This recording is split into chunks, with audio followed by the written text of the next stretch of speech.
APJ. Abdul கலாமின் அதிகம் பகிரப்படாத 10 ஊக்கமூட்டும் பொன்மொழிகள் இங்கே. 1. உன் சிந்தனையே உன் மிகப்பெரிய சொத்து. எந்த சூழ்நிலையிலும் அதை இழக்காதே. 2. தோல்வி என்பது முடிவு அல்ல. அது வெற்றிக்கான புதிய பாதையை காட்டும் ஆசிரியர். 3. வித்தியாசமாக சிந்திக்க துணிந்தவர்களே உலகத்தை மாற்றுகிறார்கள்.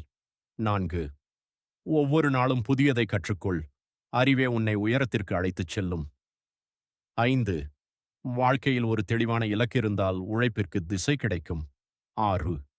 சவால்கள் உன்னை தடுக்க வருவதில்லை, உன் திறமையை வெளிக்கொணர வருகிறவை. 7.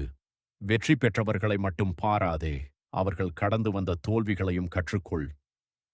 8. தன்னம்பிக்கையுடன் தொடங்கும் ஒவ்வொரு முயற்சியும் வெற்றிக்கான ஒரு படியாகும். 9. உழைப்பும் ஒழுக்கமும் இணைந்தால் எந்த கனவும் நனவாகும். 10. உன் கனவுகள் உன்னை தூங்கவிடாமல் உழைக்கச் செய்தால் அந்த கனவு நிச்சயம் நனவாகும். டாக்டர் அப்துல் கலாமின் வார்த்தைகள் இன்று உங்களை ஊக்கப்படுத்தியிருந்தால் லைக் செய்யுங்கள், நண்பர்களுடன் பகிருங்கள். மேலும் தினமும் தமிழ் மோட்டிவேஷன் ஷார்ட்ஸ் பார்க்க சப்ஸ்கிரைப் செய்யுங்கள்.